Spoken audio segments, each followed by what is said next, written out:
안녕하세요. 소중한 나날들입니다. 오늘도 이렇게 찾아주셔서 정말 감사드립니다. 날씨가 꽤 쌀쌀해지긴 했죠.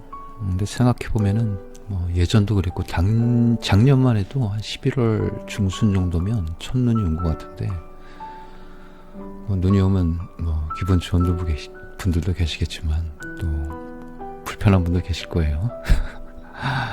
어쨌든 간에 그래도 작년에 비해서는 좀 덜 추운 것 같아요. 한겨울에는 꽤 춥겠지만은 작년보다는 훨씬 덜 추운 그런 날씨인 듯 싶습니다.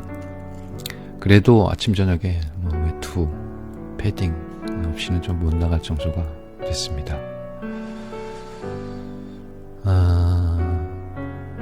이럴 때는 따뜻한 아랫목에서 차 한잔 마시면서 지금은 아랫목과 윗목의 어떤 경계가 없는데 예전 어릴 때 생각하면 아마도 한 번씩 그런 추억이 있을 거예요. 추운 날 이불 속에 앉아서 따뜻한 이불 속에 앉아서 고구마도 먹고 홍시도 먹고 그런 추억은 아마 요즘에는 시골 아주 먼 시골이 아닌 이상은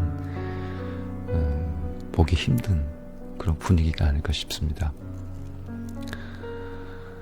네, 오늘 하루 어떻게 지내셨나요? 감기는 안 걸리셨나요?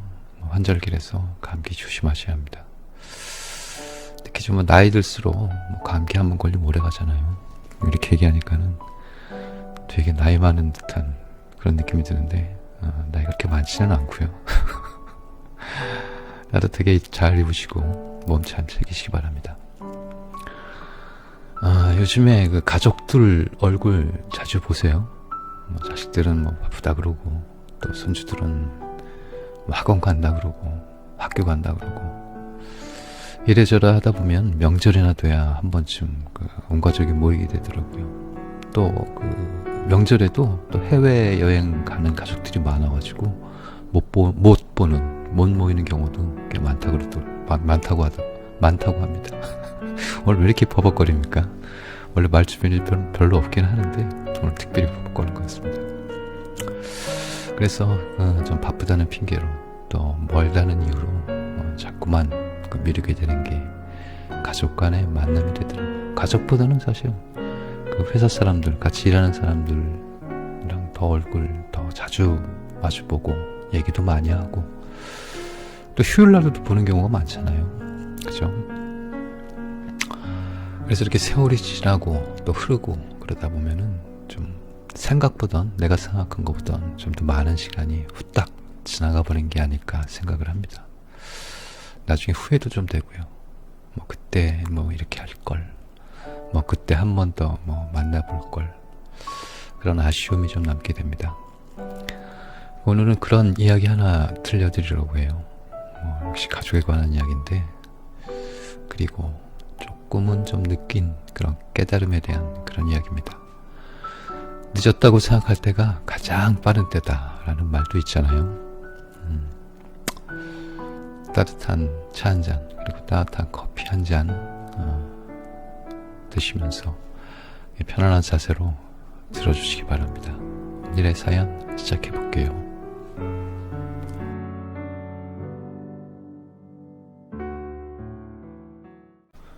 추모 공원에서의 만남.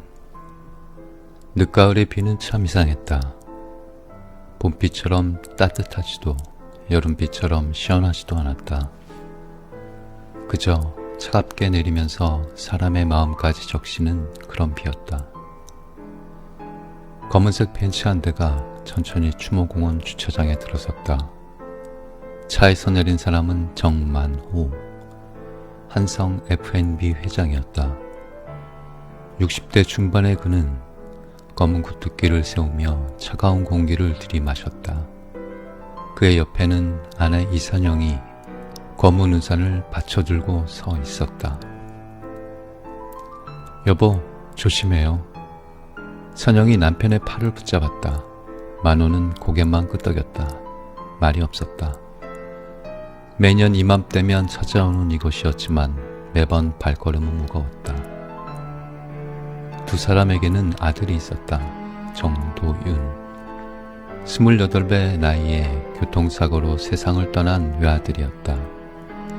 벌써 7년이 흘렀지만 부모의 가슴에 난 구멍은 여전히 아물지 않았다. 빗줄기가 점점 굵어졌다. 선영이 꽃다발을 가슴에 꼭 안고 걸었다. 만호는 한 손에 제사 음식이 담긴 보자기를 들고 다른 손으로는 우산을 받쳐들었다. 벌써 7년이야. 선영이 작게 중얼거렸다. 만호는 대답하지 않았다. 대답할 수가 없었다. 7년이라는 시간이 무슨 의미가 있을까? 아들을 잃은 부모에게 시간은 그저 숫자일 뿐이었다. 드디어 도착했다. 대리석 묘비에는 고정도윤이라는 글자가 새겨져 있었다. 선영이 무릎을 꿇고 꽃을 놓았다. 떨리는 손으로 묘비를 쓰다듬었다. 도윤아, 엄마 왔어. 그녀의 목소리가 떨렸다. 만호도 옆에 무릎을 꿇었다. 제사 음식을 꺼내 묘 앞에 차례차례 놓았다. 아들이 좋아하던 잡채, 전, 과일들이었다. 아버지도 왔다, 도윤아. 목소리는 쉬어 있었다. 두 사람은 한참을 묘 앞에 앉아 있었다. 비는 계속 내렸고 추모공원은 적막했다. 그때였다. 조금 떨어진 곳에서 이상한 소리가 들려왔다. 흐느끼는 소리, 아이의 목소리였다. 응? 선영이 고개를 돌렸다. 불과 10m쯤 떨어진 곳, 다른 묘비 앞에 작은 아이가 혼자 앉아 있었다. 8살쯤 되어 보이는 남자아이였다. 낡은 파란색 패딩을 입고 묘비를 끌어안은 채 울고 있었다. 여보, 저기. 선영이 만호의 팔을 잡았다. 만호도 그 광경을 보았다. 두 사람 모두 얼어붙었다. 아이가 묘비를 끌어안으며 울부짖었다. 아빠, 또 상 탔어. 그림 그리기 대회에서 1등 했어. 작은 목소리였지만 빗소리 속에서도 또렷하게 들렸다. 선영의 눈이 커졌다. 손이 떨리기 시작했다. 저 아이, 왜 그래요? 만호가 물었다. 선영은 대답하지 못했다. 그저 아이를 바라볼 뿐이었다. 아이의 옆모습이, 울음소리가, 몸짓 하나하나가 도윤을 닮아 있었다. 선영의 가슴이 두근거리기 시작했다. 말도 안 되는 일이었지만 그 아이를 보는 순간 심장이 멎는 것 같았다. 도윤이 어렸을 때와 똑같은 모습이었다. 선영이 천천히 일어났다. 만호가 그녀의 팔을 붙잡았다. 어디 가요? 저 아이 좀 봐야겠어요. 왜요? 남의 아이인데. 하지만 선영은 이미 걷기 시작했다. 만호가 황급히 뒤따라갔다. 두 사람이 조심스럽게 아이에게 다가갔다. 아이는 여전히 묘비를 안고 울고 있었다. 선영이 떨리는 목소리로 말을 걸었다. 얘야, 괜찮니? 아이가 깜짝 놀라며 고개를 돌렸다. 눈물과 빗물로 범벅이 된 얼굴. 순간 선영의 숨이 멎었다. 도윤이. 그녀의 입에서 아들님이 흘러나왔다. 아이의 얼굴이 너무나 닮아 있었다. 큰 눈, 도톰한 입술, 이마의 작은 점까지. 당신 뭐 하는 거예요? 만호가 다급하게 아내를 말렸다. 하지만 선영은 이미 아이 앞에 무릎을 꿇고 있었다. 얘야, 너 이름이 뭐니?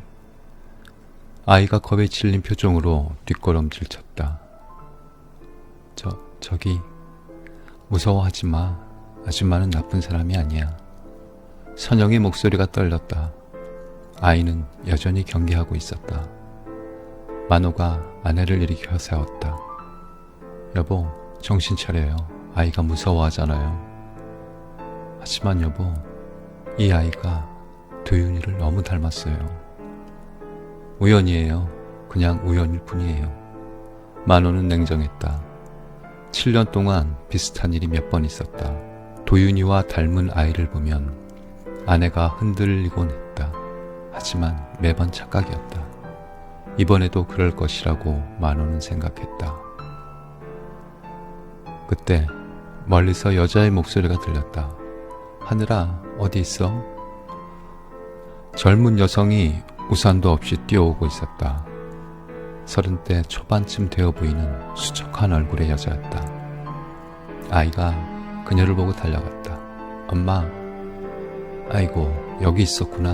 엄마가 얼마나 찾았는데. 여자가 아이를 꼭 안았다. 선영과 만호를 발견하고는 고개를 숙였다. 죄송합니다. 애가 혼자 와서. 아니에요. 괜찮아요. 선영이 대답했지만 눈은 여전히 아이에게서 떨어지지 않았다. 여자가 아이의 손을 잡고 가려고 하자 선영이 무의식 중에 말을 꺼냈다. 저기, 실례지만 아이 이름이 뭐예요? 여자가 잠시 망설이더니 대답했다. 하늘이요. 김하늘. 하늘이. 선영이 그 이름을 되뇌었다. 여자는 더 이상 머물지 않고 아이를 데리고 떠났다. 빗속으로 사라지는 모자의 뒷모습을 선영은 한참 동안 바라봤다. 돌아오는 차 안 선영은 계속 창밖을 바라봤다. 만호가 조심스럽게 말을 꺼냈다. 여보, 너무 생각하지 마요. 그냥 우연이에요. 근데 너무 닮았어요. 정말로. 세상에 닮은 사람 많아요. 그리고 도윤이는 이미 떠났잖아요. 선영은 대답하지 않았다. 하지만 가슴속 어딘가에서 무언가가 꿈틀거리기 시작했다. 설명할 수 없는 감정이었다. 만호는 조수 속에 앉은 비서에게 낮은 목소리로 말했다. 최 비서, 네 회장님. 저 모자 신원 조사 좀 해봐요. 조용하게. 알겠습니다. 만호는 불안했다. 혹시나 하는 마음에서였다. 7년 전 아들이 세상을 떠난 뒤 재산을 노리는 사람들이 몇 번 있었다. 이번에도 그런 사기일지 모른다 생각했다. 하지만 선영의 마음은 달랐다. 그녀는 그날 밤 내내 잠을 이루지 못했다. 하늘이라는 아이의 얼굴이 묘 앞에서 울던 그 모습이 계속 떠올랐다.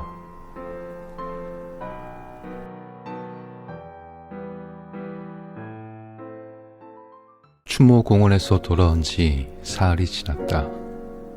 만호는 최 비서의 보고서를 받아들었다. 두꺼운 파일 안에 김소영과 아들 하늘에 대한 모든 정보가 담겨 있었다.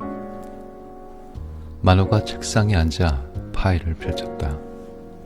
형광등 불빛 아래서 서류를 하나하나 넘겼다. 최 비서가 옆에 서서 설명했다. 김소연, 34살입니다. 종로구 작은 골목에서 소담 꽃집을 운영하고 있고요. 낮에는 인근 반찬 가게에서도 일한다고 합니다. 혼자서? 네, 회장님. 혼자 2가지 일을 하며 아이를 키우고 있습니다. 만호의 눈썹이 꿈틀거렸다. 사진 한 장에 눈에 들어왔다. 좁은 꽃집 앞에서 소연이 하늘의 손을 잡고 서 있는 모습이었다. 남편은? 없습니다. 호적에도 아이 아버지라니 공란이고요. 만호가 팔짱을 꼈다. 조비서가 조심스럽게 말을 이었다.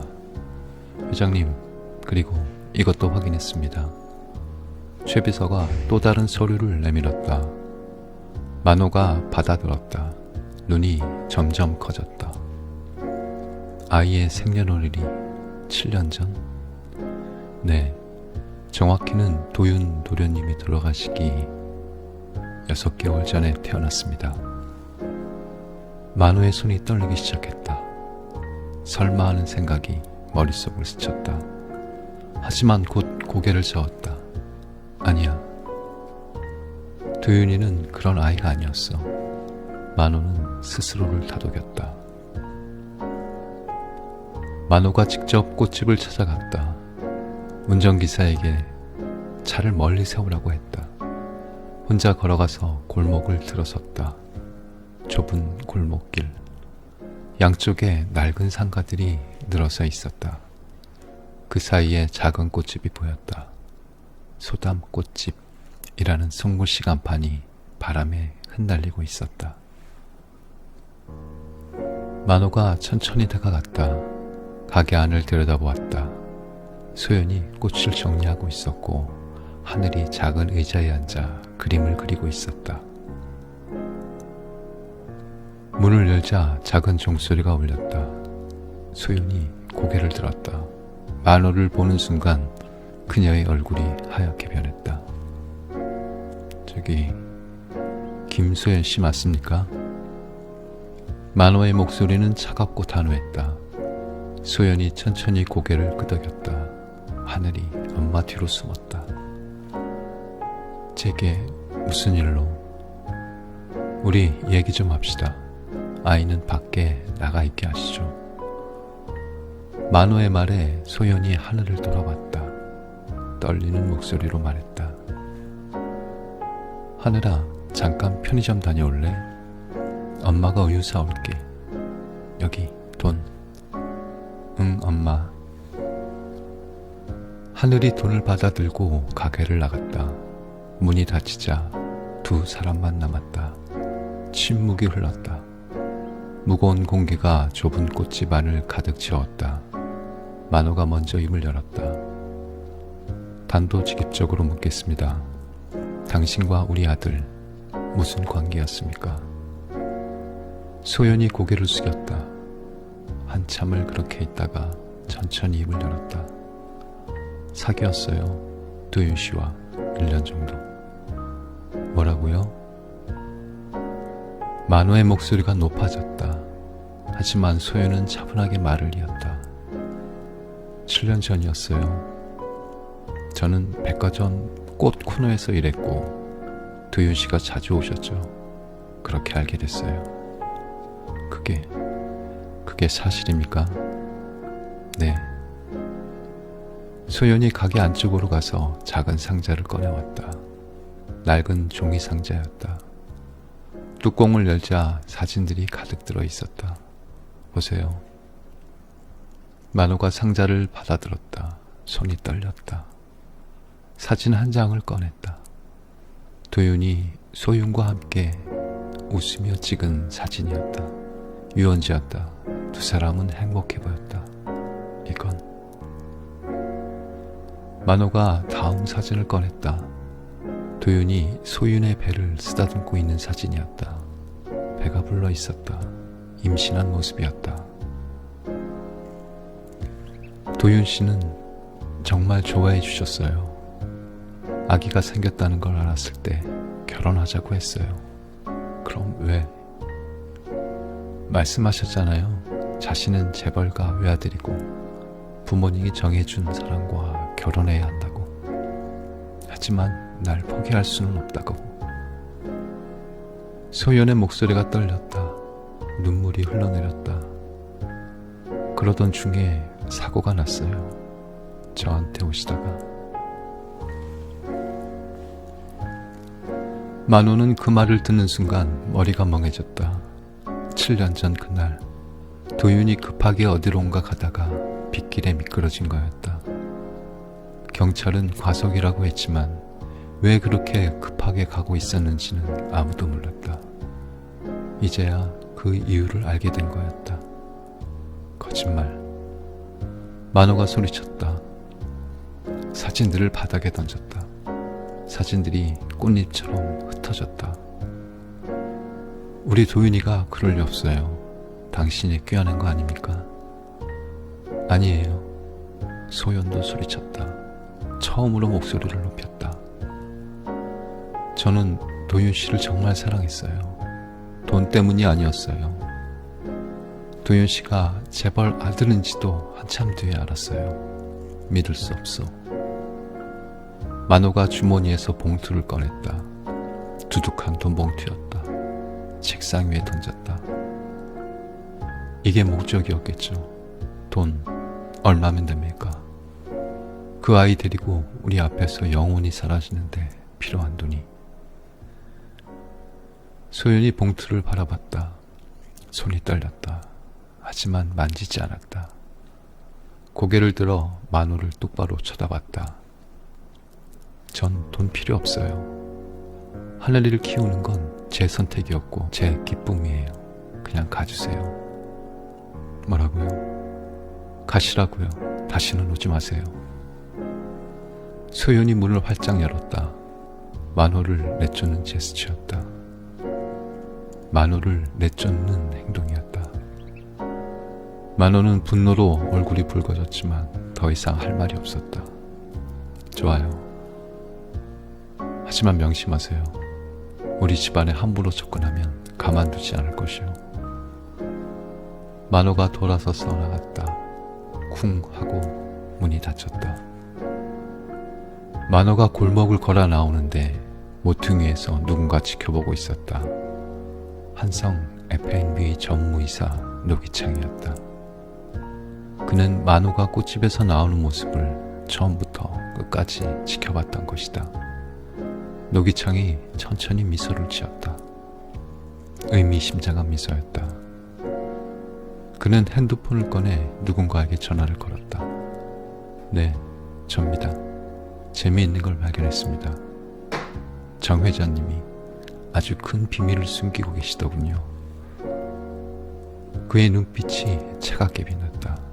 한성 F&B 전무이사 자리에서 20년을 보낸 그였지만 회장 자리를 넘보고 있었다.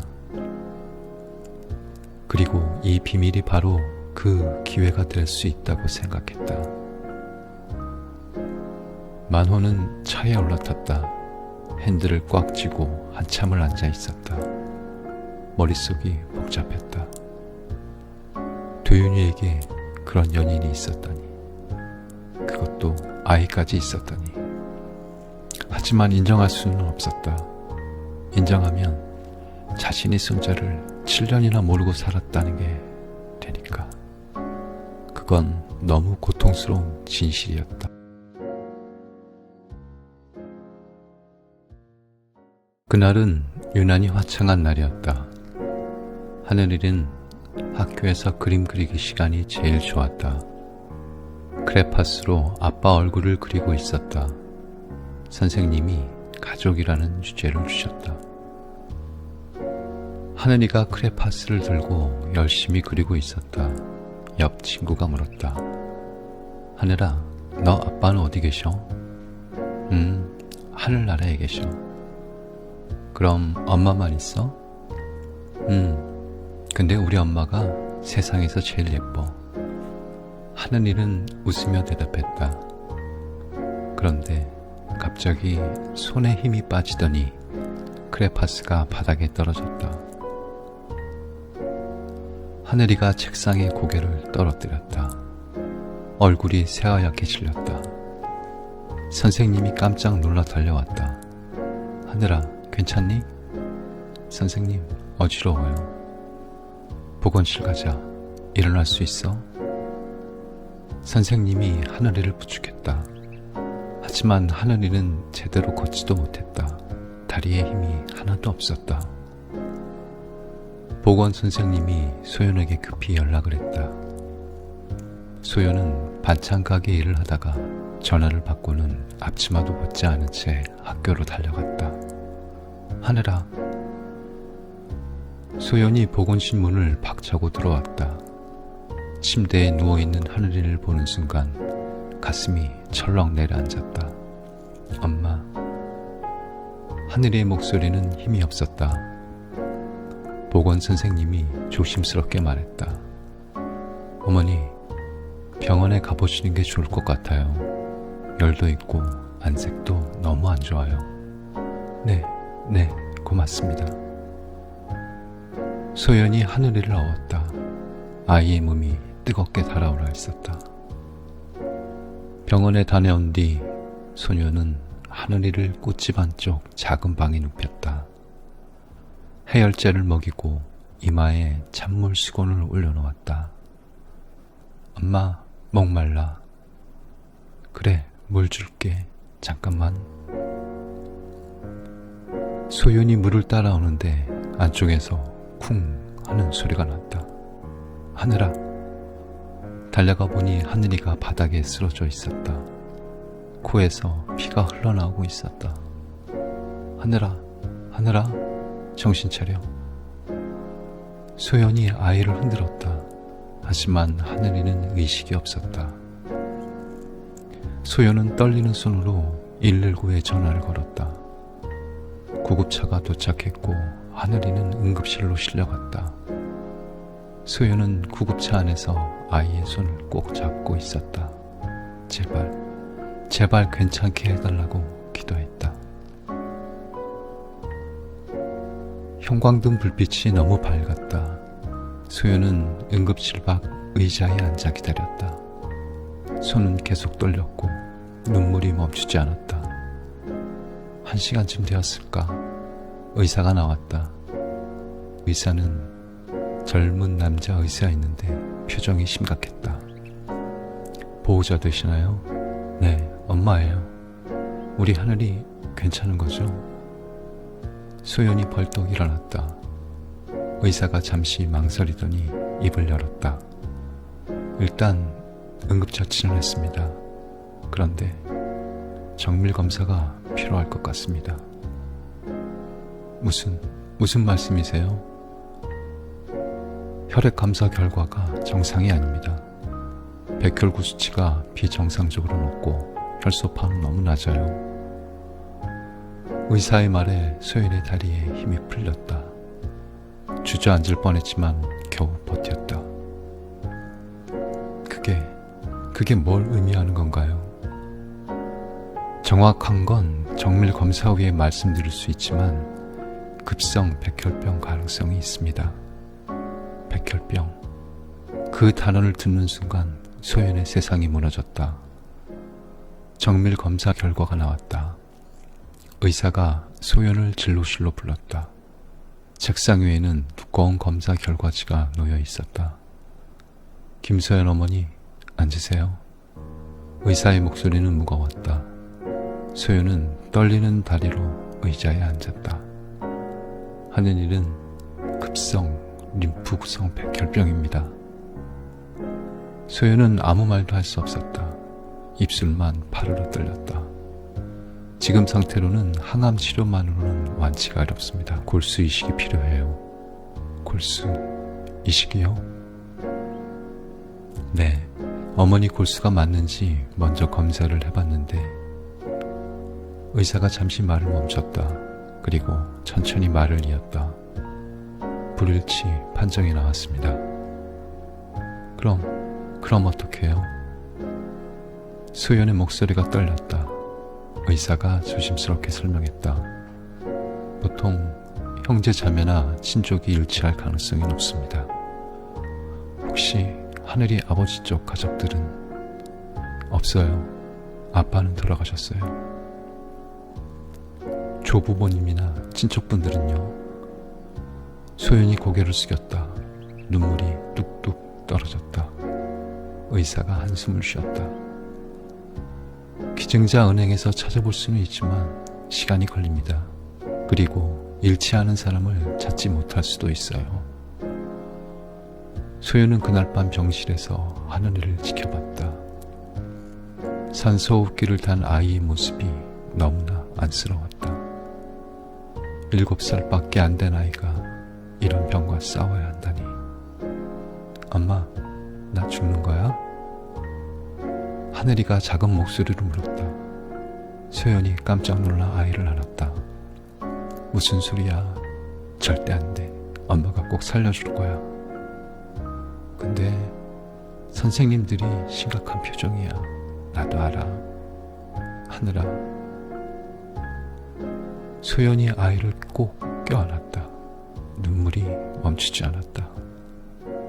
엄마, 나 아빠 보고 싶어. 아빠 계신 데 가면 아프지 않을까? 그 말을 듣는 순간 소연은 결심했다. 무슨 일이 있어도 아이를 살려야 하겠다고. 자존심도 체면도 다 버리고. 소연이 한성 F&B 본사에 찾아왔다. 하는 일은 병원의 할머니께 맡기고 왔다. 떨리는 다리로 로비에 들어섰다. 화려한 로비였다. 대리석 바닥, 높은 천장, 커다란 샹들리에. 소연의 낡은 옷차림이 이곳에서는 너무 초라해 보였다. 실례지만 무슨 일로 오셨습니까? 안내 직원이 다가왔다. 소연이 떨리는 목소리로 말했다. 정만호 회장님 뵈러 왔어요. 예약은 하셨나요? 아니요. 하지만 꼭 만나야 해요. 죄송하지만 예약 없이는. 제발요. 제발 좀 만나게 해주세요. 소연의 목소리가 높아졌다. 주변 사람들이 쳐다봤다. 안내 직원이 난처한 표정을 지었다. 바로 그때 엘리베이터에서 만호가 내렸다. 비서들과 함께 걸어오고 있었다. 소연이 그를 발견했다. 회장님. 소연이 달려갔다. 하지만 경비원들이 막았다. 비켜요. 제발. 아가씨, 이러시면 안 됩니다. 만호가 소연을 보고는 표정이 굳었다. 발걸음을 멈췄다. 당신 왜 여기 와요? 회장님, 제발. 소연이 경비를 부리치고 만호 앞에 무릎을 꿇었다. 로비 바닥과 수많은 사람들 앞에서. 로비가 한순간에 조용해졌다. 모든 사람들의 시선이 두 사람에게 쏠렸다. 제발, 제발 하느님만은 살려주세요. 소연이 울먹이며 말했다. 만호가 당황한 표정으로 주변을 둘러봤다. 일어나시오. 여기가 어디라고? 일어날 수 없어요. 회장님이 들어오실 때까지 못 일어나요. 그게 무슨... 하늘이가 백혈병이에요. 골수 이식이 필요한데 제 골수는 안 맞아요. 친족만 가능하대요. 소연의 목소리가 로비 전체에 울려 퍼졌다. 하늘이는 도윤씨 아들이에요. 회장님 손자라고요. 제발, 제발 검사라도 받아주세요. 만호의 얼굴이 창백해졌다. 주변 직원들이 웅성거리기 시작했다. 그때 멀리서 선영이 그 광경을 보고 있었다. 만호와 점심 약속이 있어서 로비로 내려왔다가 목격한 것이었다. 선영의 눈에 눈물이 고였다. 로비는 아수라장이 되었다. 하지만 소연은 꿋꿋이 무릎을 꿇은 채 만호를 올려다봤다. 어머니의 눈빛이었다. 자식을 살리기 위해서라면 무엇이든 할 수 있다는 그런 절박함이 담긴 눈빛이었다. 로비 소동 이후 사흘이 지났다. 선영은 밤마다 잠을 이루지 못했다. 하늘이의 얼굴, 소연이 무릎 꿇던 모습이 계속 떠올랐다. 남편 만호는 단호했다. 사귈 가능성은 없어. 넘어가면 안 돼요. 하지만 선영의 마음은 달랐다. 선영이 조심스럽게 병원 복도를 걸었다. 남편 몰래 나온 길이었다. 손에는 작은 가방 하나만 들고 있었다. 간호사 스테이션에서 물었다. 저기 김하늘 어린이 병실 어디죠? 505호입니다. 근데 보호자시나요? 아, 네, 가족이에요. 거짓말이었다. 하지만 선영은 어쩔 수 없었다. 하늘이를 꼭 봐야 했다. 선영이 병실 문 앞에 섰다. 손이 떨렸다. 문을 열어야 할까? 돌아가야 할까? 한참을 망설이다가 조심스럽게 문을 열었다. 병실 안에는 하늘이가 누워 있었다. 산소 호흡기를 하고 링거를 맞고 있었다. 소연은 보이지 않았다. 아마도 화장실에 간 것 같았다. 선영이 천천히 침대 곁으로 다가갔다. 하늘이의 얼굴을 내려다봤다. 자고 있는 얼굴이 너무나 평화로웠다. 그리고 너무나 도윤이를 닮아 있었다. 도윤아. 선영의 입에서 저절로 아들 이름이 흘러나왔다. 떨리는 손으로 하늘이의 머리를 쓰다듬었다. 그 순간 눈물이 주르르 흘러내렸다. 할머니? 하늘이가 눈을 떴다. 선영을 보고 놀란 표정을 지었다. 아, 미안해. 할머니가 깨웠구나. 할머니, 추모공원에서 본, 맞아. 기억하니? 하늘이가 고개를 끄덕였다. 선영이 아이의 손을 잡았다. 하늘아, 아프니? 조금요. 근데 괜찮아요. 괜찮을 리가 없지. 이렇게 아픈데. 선영이 목소리가 떨렸다. 하늘이가 작게 미소 지었다. 할머니, 우리 아빠 아세요? 응? 제 아빠요. 엄마가 그랬어요. 할머니가 제 아빠 엄마라고요. 선영이 눈에서 눈물이 쏟아졌다. 아이가 놀라서 물었다. 할머니, 왜 울어요? 아니야, 할머니가 미안해서 그래. 바로 그때 문이 열렸다. 소연이 들어왔다. 선영을 보고는 얼어붙었다. 사모님. 소연씨. 두 여자가 마주섰다. 침묵이 흘렀다. 소연이 먼저 말을 꺼냈다. 왜 오셨어요? 나도 검사 받고 싶어요. 네? 소연이 놀란 표정을 지었다. 선영이 가방에서 서류를 꺼냈다. 골수 적합성 검사요. 나도 받을게요. 그리고 남편도 설득할게요. 소연은 믿을 수가 없었다. 사흘 전 로비에서 남편이 얼마게 차갑게 돼 있는지 봤으니까. 하지만 선영의 눈빛은 진심이었다. 선영이 먼저 검사를 받았다. 간호사가 팔에서 피를 뽑았다. 선영은 주사 바늘이 들어가는 것도 느끼지 못했다. 온 신경이 하늘에게 쏠려 있었다.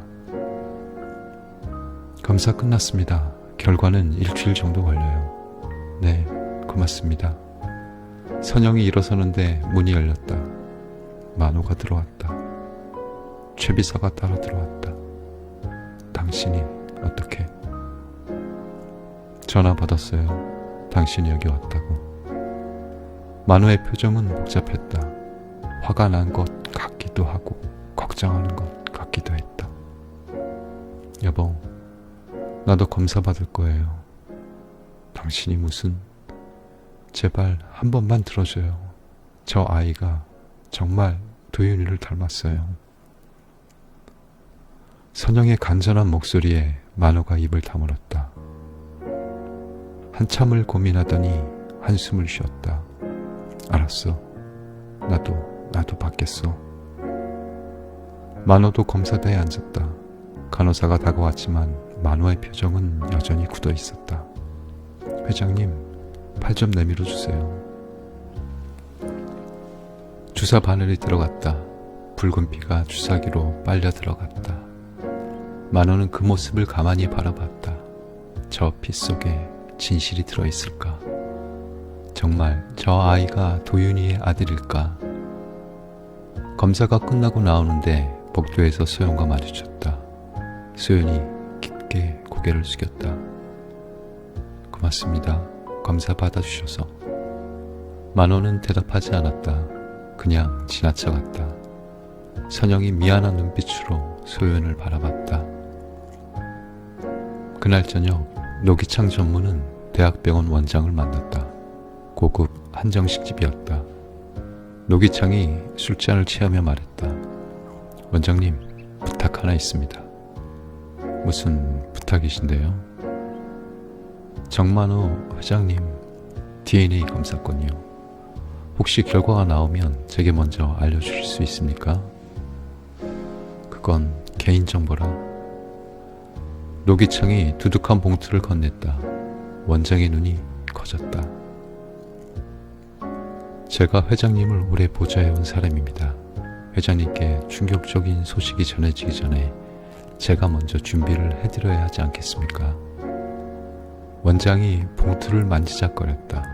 그리고 고개를 끄덕였다. 알겠습니다. 결과가 나오면 연락드리죠. 노기창은 미소를 지었다.